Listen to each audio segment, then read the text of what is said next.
Ya, Assalamualaikum warahmatullahi wabarakatuh. Perkenalkan, nama saya Sultan Halif Darmawan, mahasiswa tingkat 2 dari Prodi Instrumentasi Kilang, PMK Migas. Di sini saya akan sedikit membahas teknik interfacing komunikasi data dari yang PPT Muhammad Jan Samson Hadi, STMSC, yang sebagai referensi yang akan saya presentasikan. Oke, langsung aja. Pertama, kita ke konfigurasi saluran. Nah, di konfigurasi saluran ini dibagi menjadi 3. Yang pertama itu ada topologi, yang kedua ada half duplex, dan full duplex. Nah, topologi yang pertama itu, konfigurasi yang pertama itu topologi. Topologi itu merupakan susunan station secara fisik pada suatu media transmisi yang bila terdapat dua station menghubungkan adalah point to point. Yang tidak bila terdapat lebih dari 2 station maka berupa topologi multipoint. Itu komponen dan terminal, local area network. Itu topologi seperti topologi stars, bus, dan lain-lain. Nah, yang konfigurasi yang kedua itu ada half duplex. Itu hanya satu station yang boleh mengirimkan pada waktu itu. Dan dia memerlukan satu data path. Nah, jadi pada half duplex ini dia cuma satu arah. Jadi dia yang mengirimkan pada waktu itu saja. Yang ketiga ada konfigurasi full duplex. Itu merupakan antara dua station dapat mengirimkan dan menerima data pada waktu yang sama. Itu memerlukan dua data path echo cancelling namanya. Jadi dia bisa saling mengirim antara station 1 dan station yang receiver dan sendernya dapat mengirim secara bersamaan. Itu full duplex. Selanjutnya kita akan membahas tentang interfacing. Itu merupakan peralatan pemrotes data atau data terminal equipment, DTE singkatannya. Biasanya bukan termasuk fasilitas pengiriman data. Yang kedua itu ada memerlukan interface dinamakan data circuit terminating equipment atau DCE. Sebagai contohnya itu bisa dikatakan modem, NIC atau router juga bisa. Terus DCE itu akan mengirimkan bit-bit pada medium. DCE menghubungkan info data dan kontrol dengan DTE, data terminal equipment, melalui interchange circuit. Lalu dia bisa menghapus interface standar yang diperlukan untuk interfacingnya. Ini merupakan data komunikasi interfacing. Dimulai dari DTE yaitu data terminal equipment. Itu sebagai transmitter atau bisa juga sebagai receiver di situ. Di sini merupakan ada signal control line sebagai media dan sini adalah transmisi line interface device atau tempat data circuit terminating equipment-nya. Nah, di sini merupakan bit-bit yang dikirim oleh anggap nih station 1 dan station yang satunya lagi seperti ini. Jadi dia akan mengirimkan bit-bit transmisi atau bit serial interface to network. Lalu dia akan dikirim ke transmisi line interface device, lalu ke digital data transmitter receiver. Ini yang untuk data komunikasi interfacing tipe generic interface to transmitter medium. Terus ada typical configuration, ini sama, konsepnya sama. Intinya di sini yang dikirim data bit melalui station 1 ke station lainnya.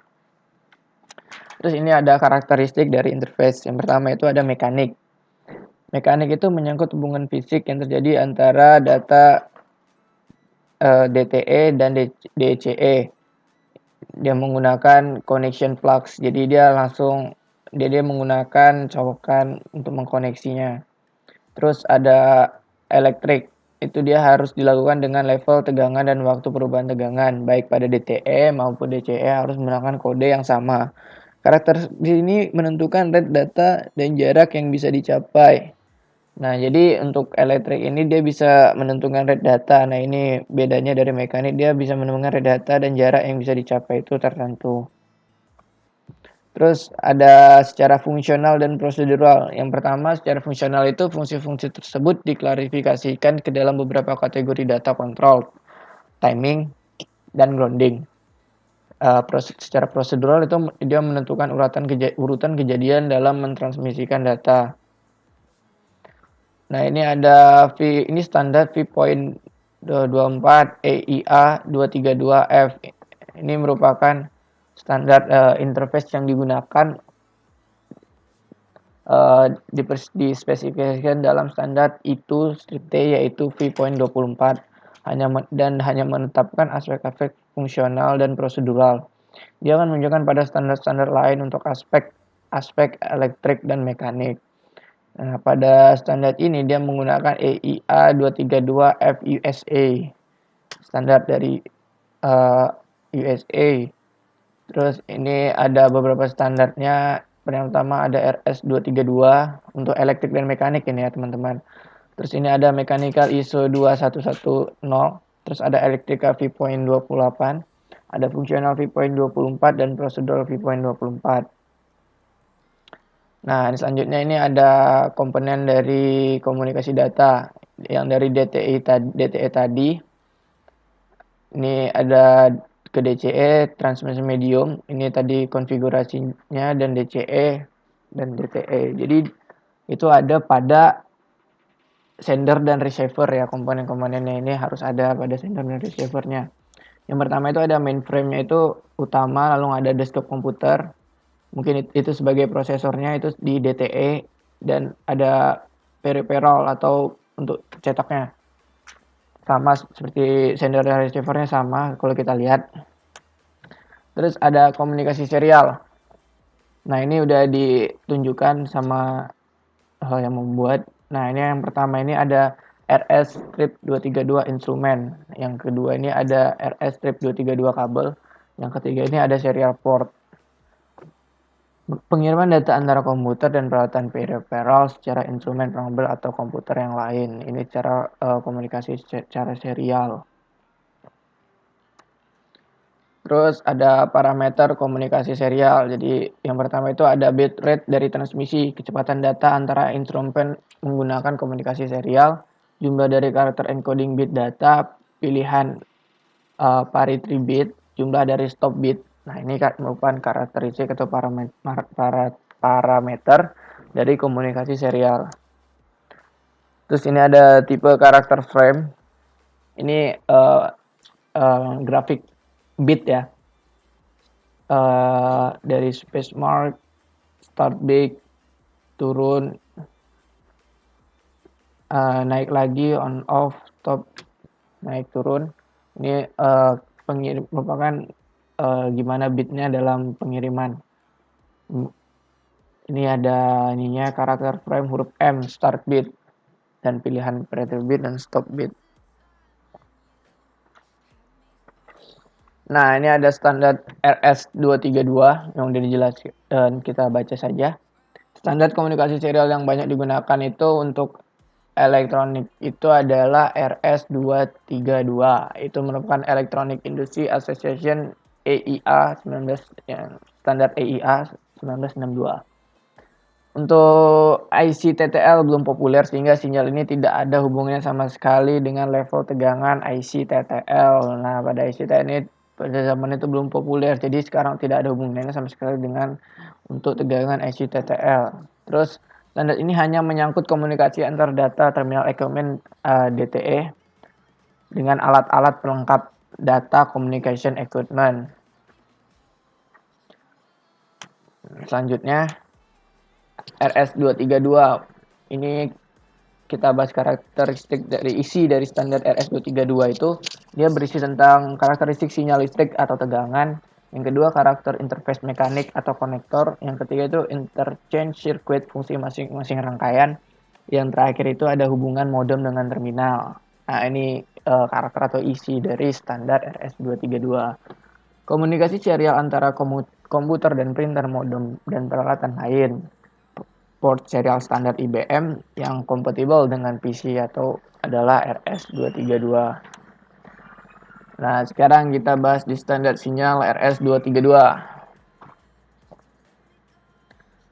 Nah, pada standar sinyal RS232 dia memiliki standar juga nih, standar untuk sinyal atau tegangan yang masuk pada logika atau standar yang ini yang telah ditentukan. Yang pertama itu disebut mark, terletak antara min 3 volt sampai min 25 volt. Nah, yang kedua itu ada logika 0. Ini logika 1 ya, atau aktif itu segini. Logika 0-nya disebut space, terletak antara plus 3 volt sampai plus 25 volt.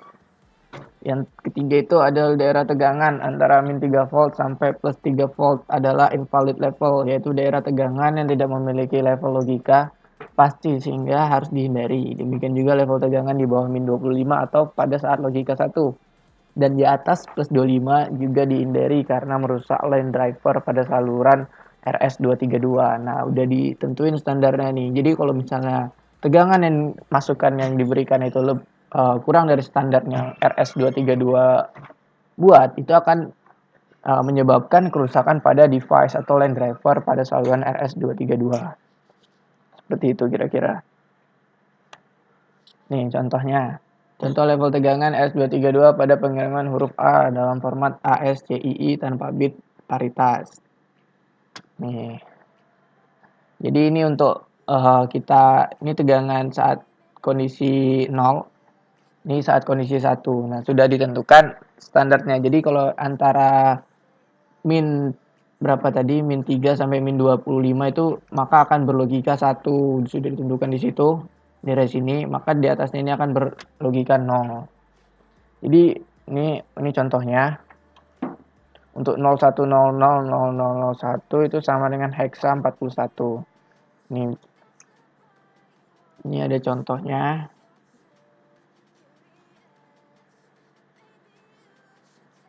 Kita langsung ke teorinya aja. Terus ini untuk pengkabelan RS232. Peralatan yang digunakan itu Communication Cellular DTE, data terminal equipment itu komputer atau terminal. Nah, sedangkan data communication equipment itu merupakan modem, adapter, dan plotter. Untuk port serial RS232 itu menggunakan konektor D-type 9 pin dan konektor D-type 25 pin atau DB25. Itu konektor male berada di belakang komputer. Terus membutuhkan konektor female sama. Kita menggunakan D-type juga 9 pin DB9 dan konektor D-type 25 pin atau DB25. Nah, ini spesifikasi dari DB9 atau yang menggunakan pin 9. Nah, bisa teman-teman lihat sendiri. Dari pin 1 sampai pin 9. Nah, ini sudah ada untuk DTE atau DCE-nya. Untuk digunakan untuk data terminal equipment-nya di bagian output atau input. Bisa teman-teman lihat. Untuk di data communication equipment-nya di sini juga bisa dilihat dia menggunakan untuk output atau input. Nah, kalau untuk COM sendiri khusus yaitu pin 5. Nah, jangan sampai salah untuk pin 5 ini ya. Selanjutnya di DB25. Nah, sama seperti yang tadi, setiap pinnya itu memiliki alamat sendiri untuk input atau untuk output. Jika kita ditaruh untuk pin 2, kita ambil contoh pin 2. Dia ditaruh di data terminal equipment, maka dia itu untuk output. Dan di data communication equipment, dia untuk input. Nah, jadi dia berbanding terbalik antara DTE dan DCE. Bisa teman-teman lihat, untuk COM-nya dia menggunakan pin 7. Ini bedanya antara DB9 dan DB25. Selanjutnya, ini spesifikasi mekanik. Wah, ini sangat detail sekali ya teman-teman ya. Dari 1 sampai 25 itu memiliki fungsi masing-masing. Nah, ini pengkabelan di dalamnya. Jadi kita tidak perlu ulik satu persatu, cukup tahu aja di sini. Bisa dilihat dulu. Ya, kita lanjut ke selanjutnya. Nah, ini adalah spesifikasi elektrik. Itu menentukan persinyalan di antara data terminal equipment dan data communication equipment. Nah, nilai-nilai yang diterjemahkan sebagai data biner atau sebagai kontrol tergantung rangkaian. Nah, tegangan min 3 diterjemahkan sebagai binari 1. Nah, tadi ini sudah dijelasin ya. Jika lebih dari plus 3, maka diterjemahkan di binari 0. Nah, ini tadi sudah kita jelasin. Terus rate sinyalnya itu 20 kilobyte per second dan dalam jarak kurang dari 15 meter. Nah, untuk kontrol lebih negatif, min 3 volt diterjemahkan dalam kondisi off. Nah, lebih positif diterjemahkan dalam kondisi on. Nah, saat logika 1 dan 0 itu kita bisa ngomong aktif atau tidak aktif, on atau off. Selanjutnya, kita akan membahas spesifikasi fungsional. Nah, rangkaian itu dikelompokkan dalam ada 4 kategori. Yang pertama data, control, timing, dan ground. Bila terdapat satu rangkaian data pada masing-masing arah operasi, yang dilakukan adalah full duplex. Bila terdapat dua rangkaian sekunder, operasi yang dilakukan maka half duplex. Nah, ini kan kita sudah tahu nih tadi bedanya full duplex dan half duplex. Half duplex dia cuma bisa kayak komunikasi searah, jadi nggak bisa tumpang tindih seperti itu. Kalau full duplex, stasiun satu dan stasiun yang lainnya bisa saling mengirimkan data. Sebenarnya tidak secara bersamaan, tapi bedanya cuma 0,00000 sih. Sangat kecil perbedaannya. Jadi dianggap secara bersamaan seperti itu. Nah, ini loopback lokal dan remote loopback. Untuk data terminal equipment dan untuk ke data communication equipment. Nah, kira-kira loopback dan local loopback testingnya seperti ini, dari transmitter ke receiver langsung ke terminal, balik lagi ke komunikasi. Nah, kalau remote loopback jadi dia bisa seperti diparalelkan antara lokal, misalnya yang lokal DCE-nya itu di sini, tapi dia diparalelkan dengan remote data communication equipment-nya di suatu tempat, entah di mana itu. Pokoknya bisa dikendalikan nggak hanya di lokal equipment-nya. Kira-kira seperti itu. Nah, untuk modem. Di sini kalau kita perhatikan dari modulasi dari station atau dari komputer kita, dia itu akan mengeluarkan sinyal binary yang akan dikonversikan menjadi sinyal osilasi untuk agar bisa masuk ke wiring dari kabel-kabel pengirim. Nah, yang terus akan sinyal osilasi itu akan konversi lagi menjadi sinyal binary agar dapat dibaca oleh prosesor atau komputer kita nih teman-teman. Terus ini ada spesifikasi proseduralnya. Contohnya koneksi menggunakan modem saluran pribadi, Ancoronus, anjay. Bila modem DCE dihidupkan dan siap dioperasikan, ini menyatakan saluran data komunikasi equipment itu telah siap atau ready. Bila data terminal equipment siap mengirimkan data, ini menyatakan request to send. Nah, jadi kalau dia sudah siap, maka dia akan secara otomatis akan menyatakan data request to send. Kemudian modem respon bila sudah siap dengan cara clear to send. Ini menunjukkan data bisa ditransmisikan sepanjang jalur transmisi, teman-teman. Terus data terminal equipment itu bisa mentransmisikan data sepanjang jalur transmisi data karena dia sudah ready to send. Bila data sudah tiba dari remote modem, lokal modem menyatakan receive line signal detector, kemudian mengirimkan data pada jalur receive data. Kira-kira seperti itu. Nah, ini ada operasi dial up 1. Data terminal equipment A turn on the data terminal equipment ready pin 20 to tell its modem it want to begin a data exchange while the signal remain started. Data terminal equipment A transmit a phone number via transmit data for pin 2 for modem to dial. Nah, jadi ini setiap pin-pinnya itu memiliki seperti tadi, memiliki fungsi masing-masing. Nah, di sini saat pin 20-nya itu dia kan sebagai kayak pemberi sinyal penyambung ke data terminal equipment-nya. Jadi pin itu fungsi pin 20-nya. Jadi dia akan memberitahukan si data itu akan mulai untuk mengirim. Nah, jadi untuk pin 2-nya itu jadi pin 2 itu tempat untuk mentransmisikannya untuk modem IL-nya, kira-kira seperti itu ya. Ini sama, jadi ini kayak setiap pin itu memiliki fungsinya masing-masing. Ini sama, kayak teman-teman bisa baca dulu, bisa di pause videonya dan dibaca itu kira-kira fungsinya. Ini sama juga, bisa di pause dan dibaca. Nah, ini ada null modem. Ini kita cukup tahu aja nih, soalnya ini nanti bisa teman-teman cari sendiri ini fungsinya untuk apa.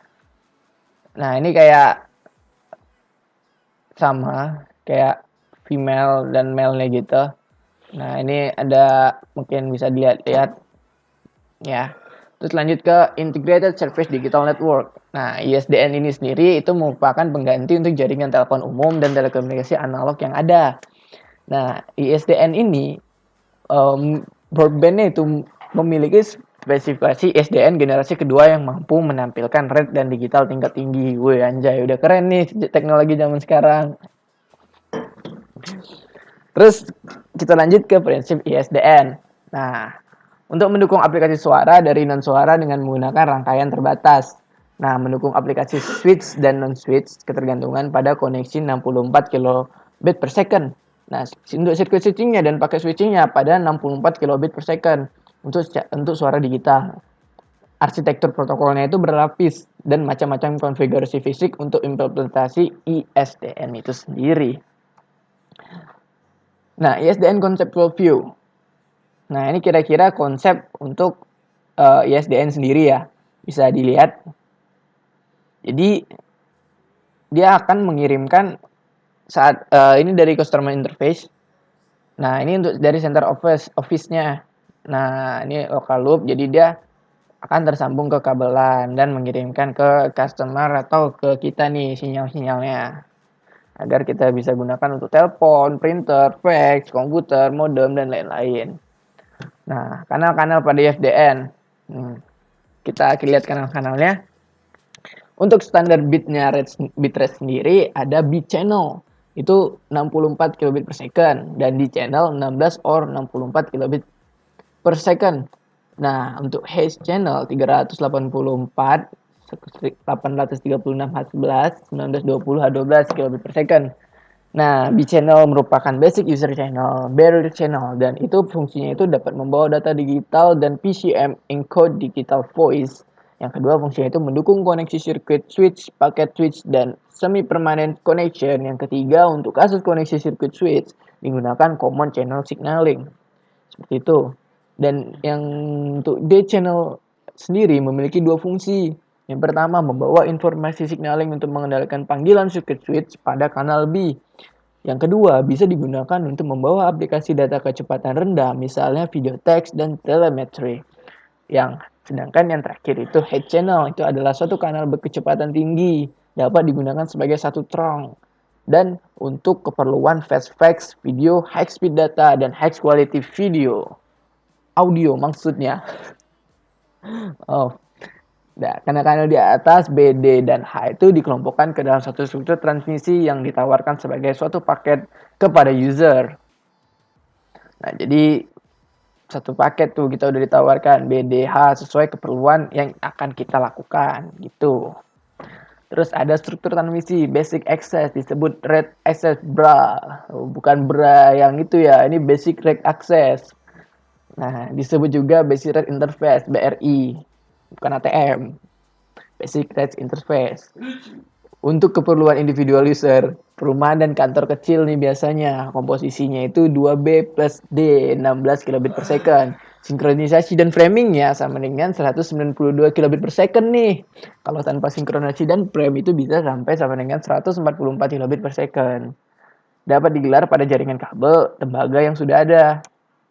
Nah, primary service disebut primary rate access Pro, disebut juga primary rate interface atau PRI untuk keperluan user yang membutuhkan kapasitas yang lebih besar untuk kantor besar, pemilik PBX atau LAN itu bisa menggunakan ini. Komposisi di Amerika Serikat itu 23B plus D sama dengan 64 kilobit per second di channel sama dengan 1544 megabit per second.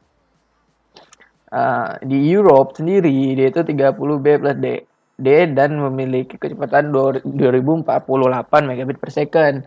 Bisa juga digunakan untuk mensupport kanal H, misalnya 3HO plus D untuk memberikan interface berkecepatan 1544 megabit per second. Nah, ini titik-titik referensi dari ISDN-nya. Bisa teman-teman lihat sendiri. Apa namanya, penyambungan atau referensi yang digunakan ISDN nih. Penyambungannya dari pra dan bra. Gimana dia penyambungannya itu kira-kira seperti ini. Dia untuk dari local loop dari tempat yang dia itu dan didistribusikan ke customer premise itu seperti apa dia penyambungan distribusinya seperti ini kira-kira. Nah, ini titik-titik referensinya tadi. NTI itu Network Termination 1 itu merupakan terminal local loop yang digunakan untuk coding dan transmission conversion atau maintenance and performing monitoring. Nah, bisa teman-teman baca sendiri nih yang ini. Jadi titik-titik referensi ISDN dari lokal ke customer itu kira-kira fungsi titik referensinya itu seperti ini. Nah, ini sama seperti ini bisa di-pause dan dibaca.